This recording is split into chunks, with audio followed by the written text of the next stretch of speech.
En Nicaragua, las mujeres, niñas y niños son la parte principal de la población.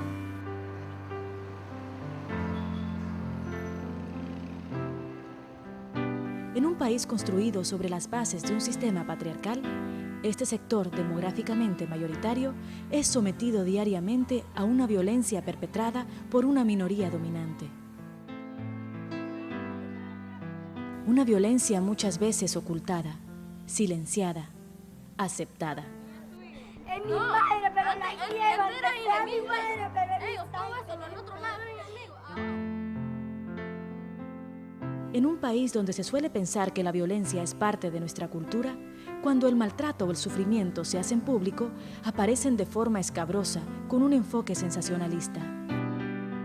Esta explotación comercial del sufrimiento ajeno no presenta ningún tipo de análisis y se destaca por su falta de respeto hacia la dignidad de las víctimas. Ante esta realidad, mujeres, perteneciendo a diversas organizaciones o motivadas por razones personales, se unieron para crear un espacio donde se podía denunciar y combatir todo tipo de agresión hacia las mujeres.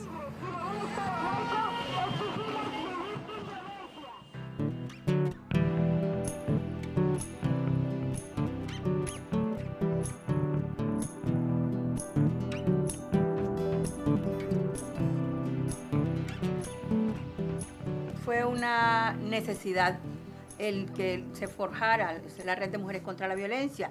El hecho de que la violencia había acrecentado sus niveles en este país, teníamos que buscar qué hacer en ese momento. Y fue una de las ideas, después de 1992, que fue un encuentro nacional que hubo diversas y unidas y diversas. Entonces, ahí nace la Red de Mujeres en ese momento. Fue a partir del Encuentro Nacional de 1995 que la Red de Mujeres contra la Violencia tomó su auge. En abril del 95, la red pasó de tener pocas miembros, unas 16 integrantes, a ser cientos de mujeres. En el encuentro propio participaron, creo que como 500 mujeres.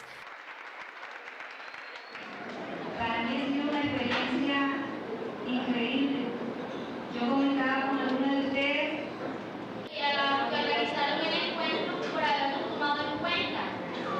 Porque para mí es una experiencia que nunca me imaginé. Muchas gracias.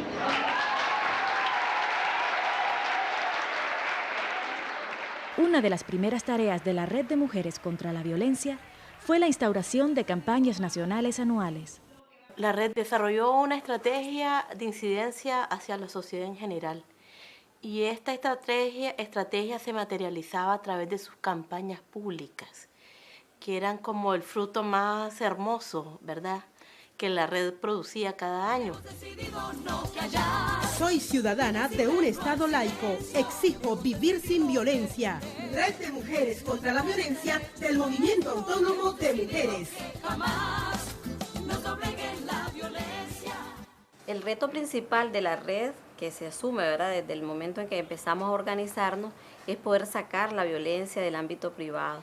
O sea, promover la denuncia y poder promover ante la sociedad que la violencia pues, es un problema que su solución pues, es responsabilidad de todas. Eso es lo principal, sacar la violencia pues, de las casas.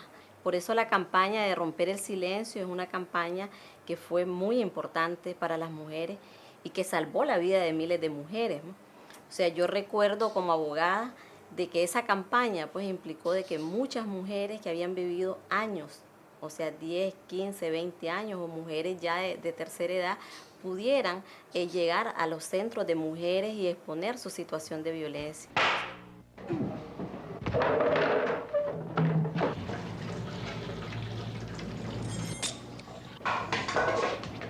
Tengo miedo. Mi mamá no se da cuenta. En caso de abuso sexual, acuda al centro, colectivo o casa de la mujer más cercana. Quiero hablar antes que todo, ¿verdad?, sobre la capacidad de convocatoria que teníamos nosotras en esos años. O sea, no niego de que todavía tenemos capacidad de convocatoria para reunir a una cantidad de mujeres y poder organizar las campañas, ¿verdad?, que han sido muy efectivas, porque para ese tiempo nosotros se desbordaban pues las universidades, jóvenes, mujeres, viejas, de todas las edades, pues eso era emocionante, ¿verdad? Cuando se presentó el logotipo del corazón roto con la flor saliendo, todo el mundo se identificó absolutamente inmediatamente. En esa época en Nicaragua no se producían broches en Nicaragua. Entonces yo dije, bueno, vamos a ver si podemos hacerlo. Yo había estado en los Estados Unidos y había conocido una empresa que hacía ese tipo de cosas. Entonces lo que hicimos era, lo producimos, creo que eran 100,000 o 120,000 broches. Yo me acuerdo que venían aquí a puntos al auditorio y estaban las cajas enormes que sacábamos de broches y nadie entendía. O sea, una de las cajas se rompió en el aeropuerto y ahí estaban los aduaneros viendo todos esos broches que decía quiero vivir sin violencia. Solo en eso era un boom. Estos materiales en muchas ocasiones fueron escritos tanto en inglés como en miskito, reconociendo la diversidad de las mujeres y la multietnicidad de nuestro país, que es muy importante, ¿verdad? El alcance que ha tenido las campañas de la red en el país. Después el reto es empezar a reconocer que las mujeres tenemos derecho y por eso es fundamental en cada lema partir de lo particular, del derecho individual, el tener derecho. Tengo derecho a la justicia, tengo derecho a una vida sin violencia, tengo derecho a vivir sin violencia. Y fue un proceso muy importante porque las mujeres comenzaron de alguna manera a sentirse que no estaban solas, que habíamos muchas compañeras que estábamos trabajando en función de esos derechos humanos a nivel nacional y es de ahí donde nace la iniciativa de la Ley 230. La Ley 230 no es una ley que vino a frenar la violencia o que vino a provocar más violencia. La ley es un mecanismo que permite a las mujeres asumir la defensa de un derecho, pero también tenemos que decir que la ley por sí no resuelve ningún problema.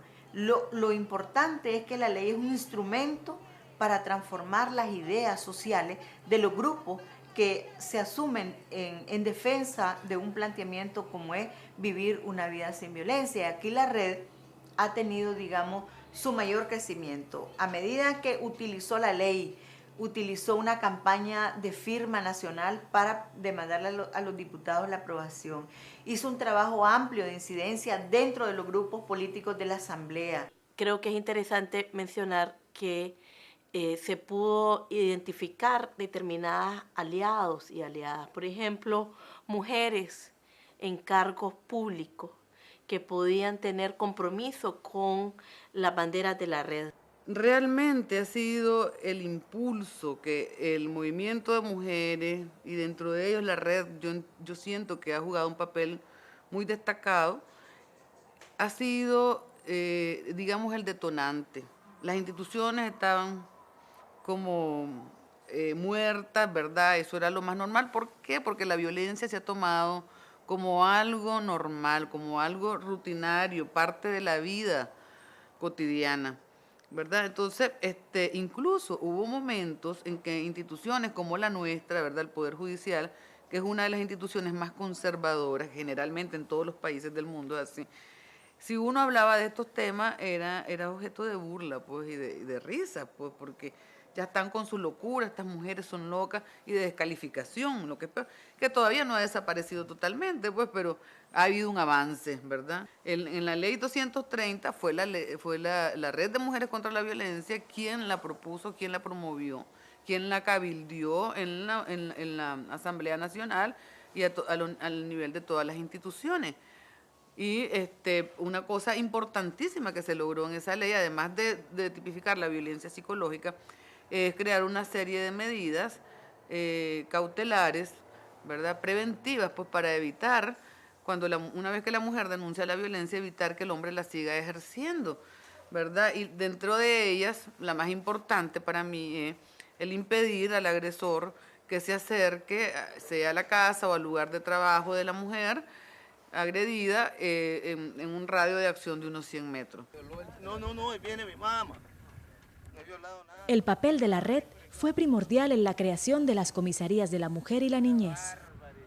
eso fue lo que ayudó a que se incrementaran las denuncias, porque antes las denuncias es que se quedaban calladas, como decían, como es un problema privado, tenemos que resolverlo dentro de la casa, pero eso a través de las campañas ayudó a sensibilizar a las personas a que denunciaran. ¿Lo va a denunciar? Sí. En este país las comisarías no nacieron porque al gobierno se le antojó, nacieron porque hubo una gran presión de las mujeres, de la Red de Mujeres contra la Violencia, basadas en las convenciones internacionales, ¿verdad? Y que tenía que ver porque las mujeres decían, bueno, ya está la ley 230 y ahora, ¿cuál es lo que vamos a hacer con esta ley? Entonces, teníamos que pensar qué cosa podíamos hacer y fue impulsar la creación de las comisarías en este país.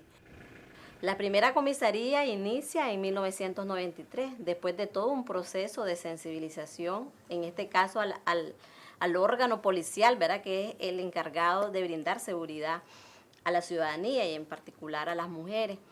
Yo recuerdo que fue hacer todo un proceso de principalmente de aliarnos con la policía, porque realmente los centros, las instituciones o las organizaciones de mujeres, hemos venido trabajando siempre de una manera coordinada con la policía. Que ahí jugó un papel muy importante Aminta Granera, que ahora es una de las segundas jefas de la policía, porque Aminta pues también fue como mujer, ¿verdad?, en los órganos de la policía y en la jefatura de la policía, logró que en el reglamento también de la policía se estableciera de que las comisarías no solo eran propiedad, en este caso policial, ¿verdad?, que era con su órgano investigativo, sino que también tenían que tener coordinación necesaria con las organizaciones de mujeres, ¿verdad? Para poder influir en las políticas del Estado, se tuvo que poner en evidencia un mal que se mantenía oculto. Red de Mujeres contra la Violencia, nos unimos para venir a demandar y exigir nuestros derechos. En 1996 se publicó Confites en el Infierno, la primera investigación sobre violencia conyugal. Es a partir de esos estudios y de nuestro trabajo que se reconoce por parte del Estado, en este caso del Ministerio de Salud, que el problema de la violencia es un problema de salud pública. En 1998, el huracán Mitch azotó Nicaragua. Ante la violencia de la naturaleza, las mujeres de la red forjaron un nuevo lema de campaña. El huracán Mitch no se llevó nuestro derecho a vivir sin violencia. Cuando el huracán Mitch llega a Nicaragua, ¿verdad?, estamos en plena elaboración, ¿verdad?, en pleno proceso de elaboración del lema de la campaña para el 25 de noviembre, ¿verdad? Y entonces viene el huracán Mitch en octubre y nos inmoviliza porque además somos parte de la gran gente que fue afectada por este huracán. Inmediatamente volvimos los ojos a las mujeres porque se estaban tomando en cuenta los albergues, empezaban a dar la alimentación a los hombres eran quienes estaban tomando como las riendas de la vida de toda la gente y como líderes identificaban solamente a los hombres. Entonces nosotras empezamos a insistir desde todas las organizaciones, cuando digo nosotras es que todas las organizaciones se dispusieron a poner ojo, ¿verdad?, en esos albergues porque estaba incrementándose los niveles de abuso sexual, incrementándose los niveles de violencia contra esas mujeres, contra las niñas, contra los niños. La Red de Mujeres contra la Violencia se caracteriza por acompañar a las mujeres que sufren de violencia en sus denuncias.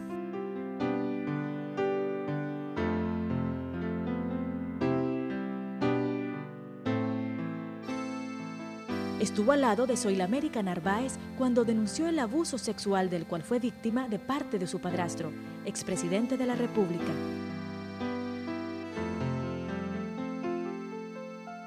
De Geraldine Richardson, víctima con su hijo de violencia de parte del marido.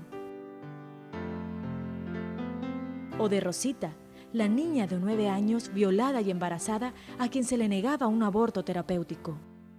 Y se realizó el aborto terapéutico en una clínica privada y este fue realizado por 3 facultativos que estuvieron al cuidado de la misma. También acompañó a Isolina, una muchacha de 15 años sobreviviente de violencia. Me mantuvieron allí. Después me llevaron a, no sé dónde era, pero había bastante monte y cosas. Ahí me sucedió todo lo que me hicieron, pues. Hasta el día siguiente me encontraron. Estaba caída en un monte, macheteada, sin ropa, aguanté frío, un panal de hormiga, sopilote en el aire dando vueltas. Y estaba yo caída ahí, pero yo miraba, pero turbio. Después conocí la red por medio de Amifanic. Ellas me apoyaron, estuvieron en la policía, llegaban a verme en el hospital, llegó la psicóloga, la abogada, la directora. Me ayudaron bastante, después que salí del hospital, llegaban a la casa, me llevaron al hospital, me hicieron una operación por parte de aquí, de Amifanic. Y me apoyaron mucho, condenaron por 29 años. 2 están presos, 2 andan huyendo.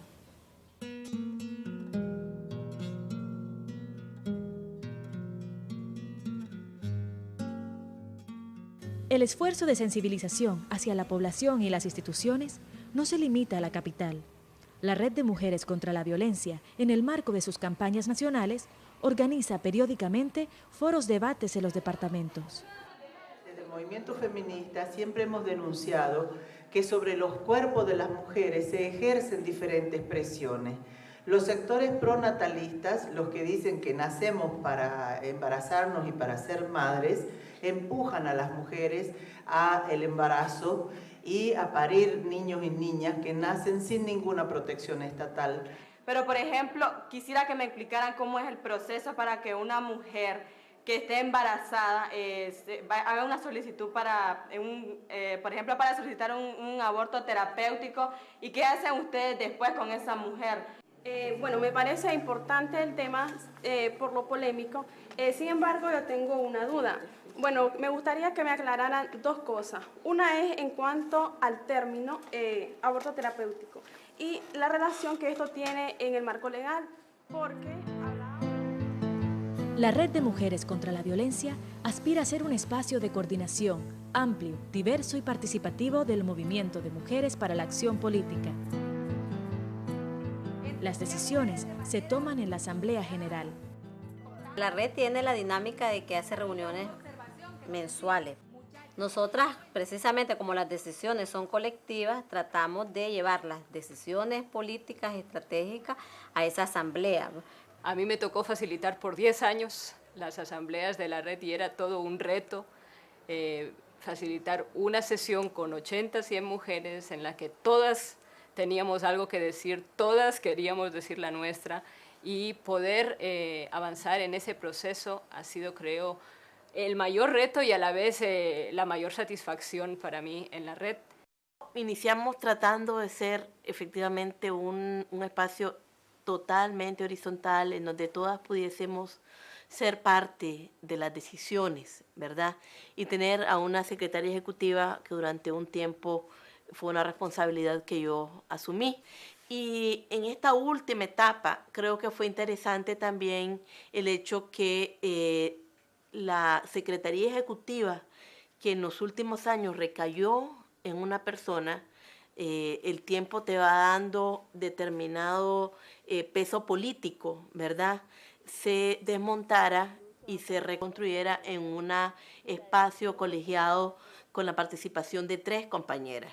Yo creo que eso fue también algo muy positivo para la red. En los casos coyunturales, como en el caso de Nicaragua, pues que donde incluso la dinámica política es muy acelerada, ¿verdad? Establecimos en nuestro mecanismo la posibilidad de que la comisión coordinadora pueda, entre asambleas, pues tomar decisiones de urgencia. el mayor logro de la red, su mayor fortaleza es su capacidad de movilizarse por 1 millón de mujeres, tanto igual como se moviliza por una y viceversa.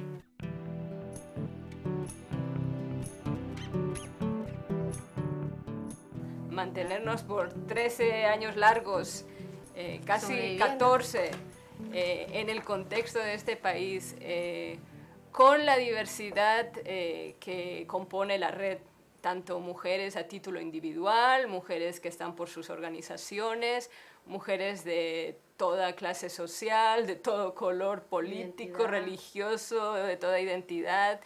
El hecho de que este es un espacio plural, amplio, diverso, en sí ya es, para mí, creo, uno de los mayores logros de la red.